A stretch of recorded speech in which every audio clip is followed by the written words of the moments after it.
So Curtis, for people who have never read your poetry before, what themes and things do you write about? I came up with this thing that I call Urban Midwestern Sensibility, UMS, and what that means is I write about people who've come from the Great Migration. So all the people who migrated from the South up to the North to change the landscape of how we see cities and things as they are now. So I write about their past, present, and future.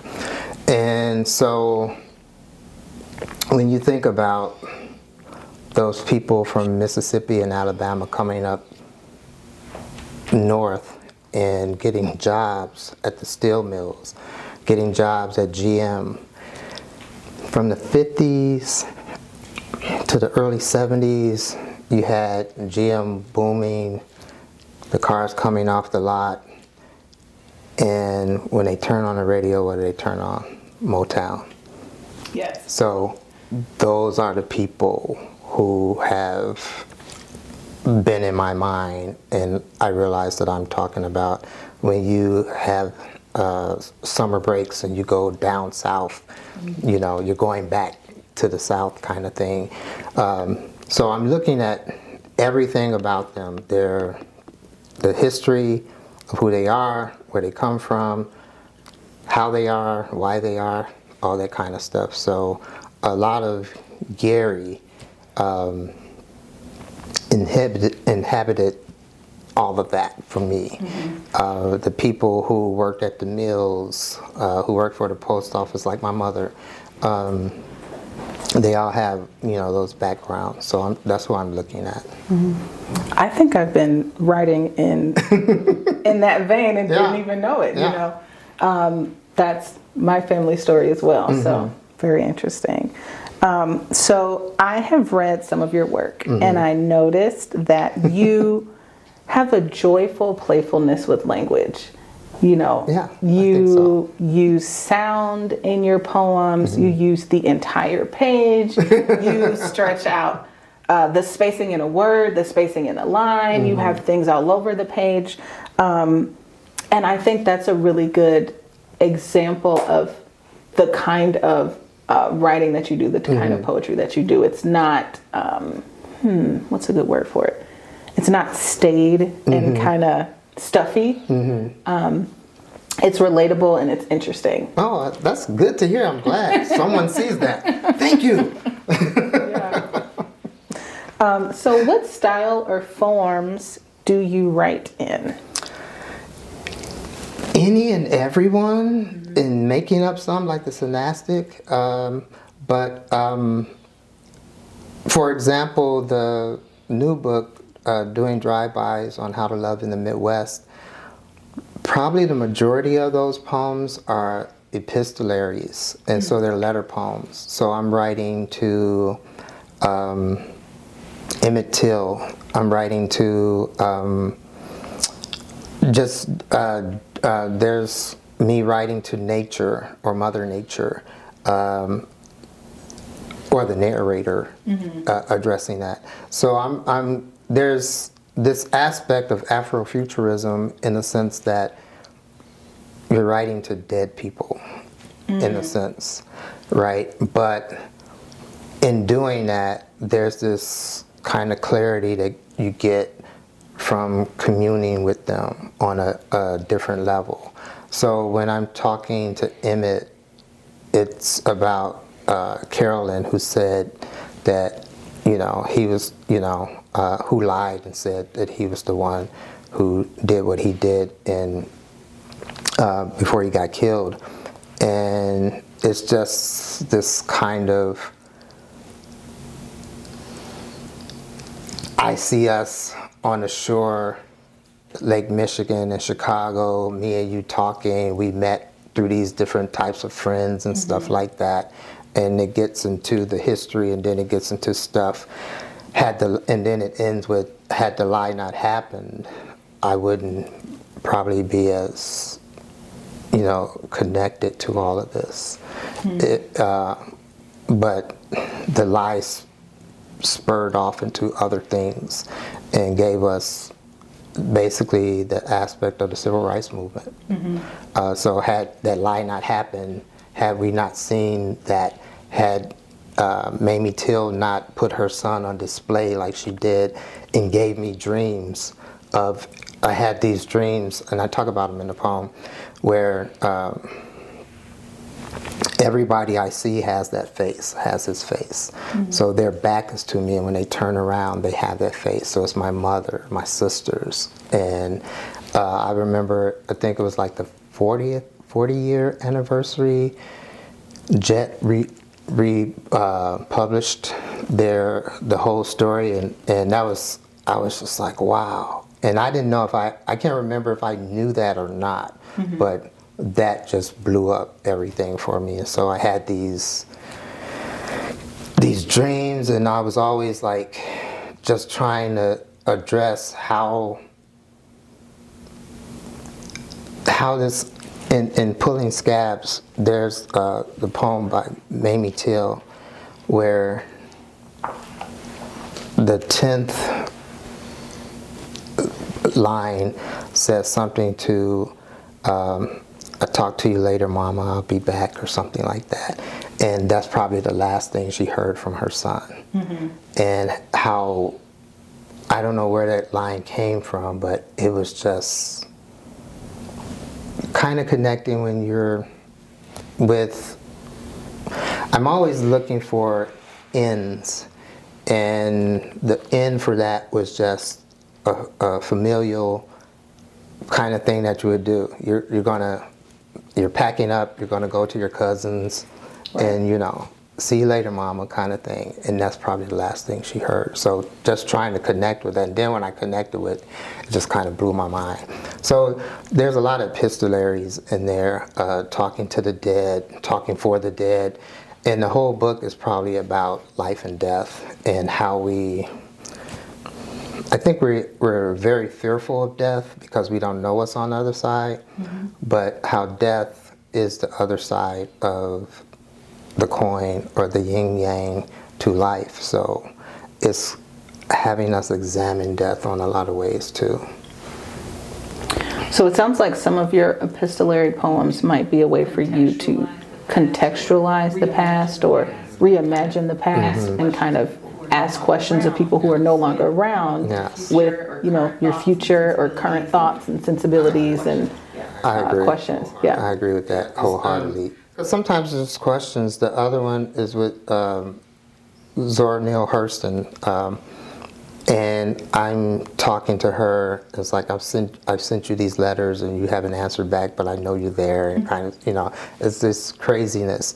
And but then you do have this contextualized notion of what this poem is all about, and knowing that you've never met this person, and but you know this person somehow. And I think there's something within that. That's that Afrofuturistic notion of reaching out, and what that means now in the present, but how to project that to the future and do something with it.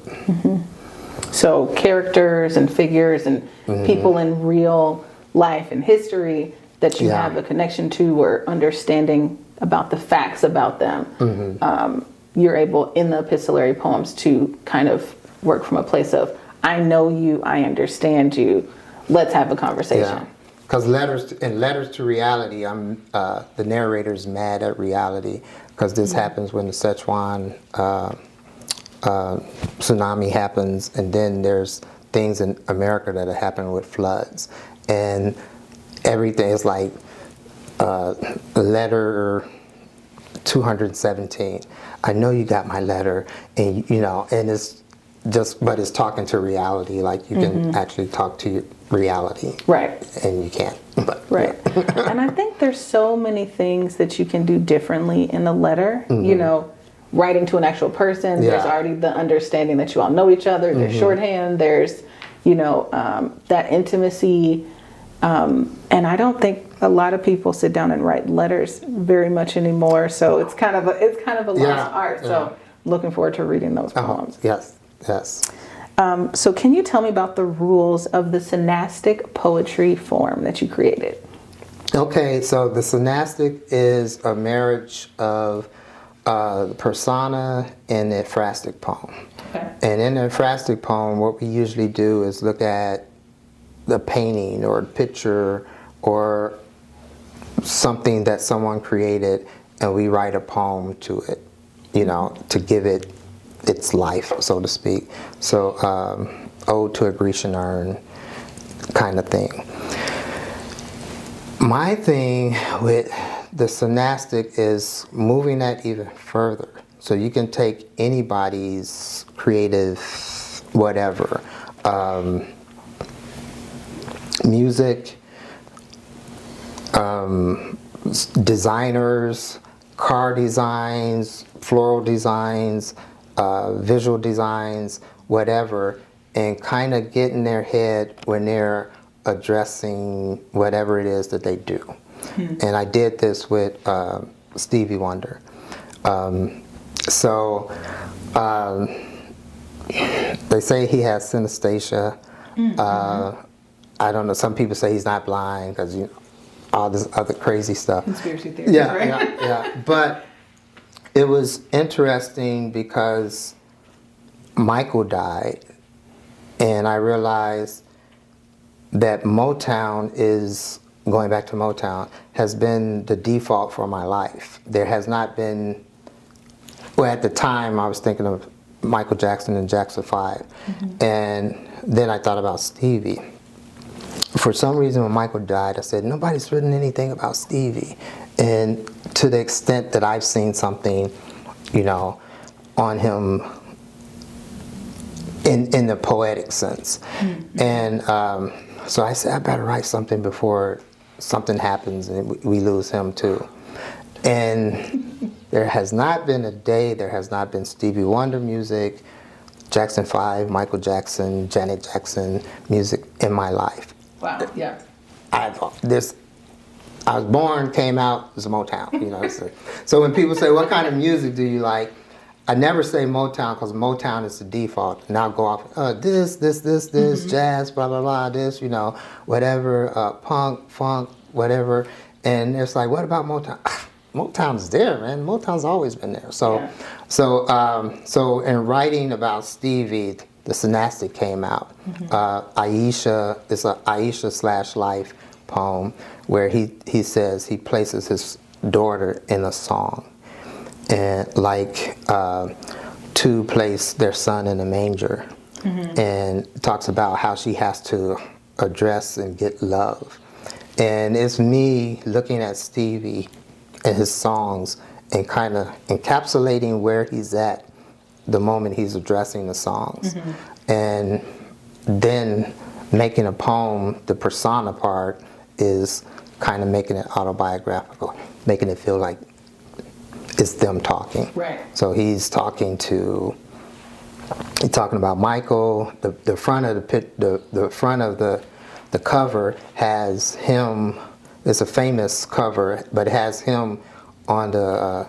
I don't know if he's on the clarinet or it's just a organ, and Michael's like looking over his shoulder, looking at him. But then there's a double exposed record and Stevie's face in it too. So you have all that.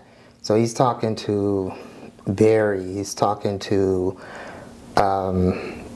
Michael. He's talking. There's not a meme poem where he gets mad about Trayvon Martin and he boycotts Florida, and you can see Stevie mad in a Stevie way, and yeah, it's just him connecting to all this stuff. And then I have all these centos in there where it's just Stevie's music making a poem. So there's lines from different songs that make up a poem. Now tell us what a cento is. It's, well, I think originally it was just where people took titles from someone's work and put it together to make like a some kind of sense in a way out of, something. But I just took titles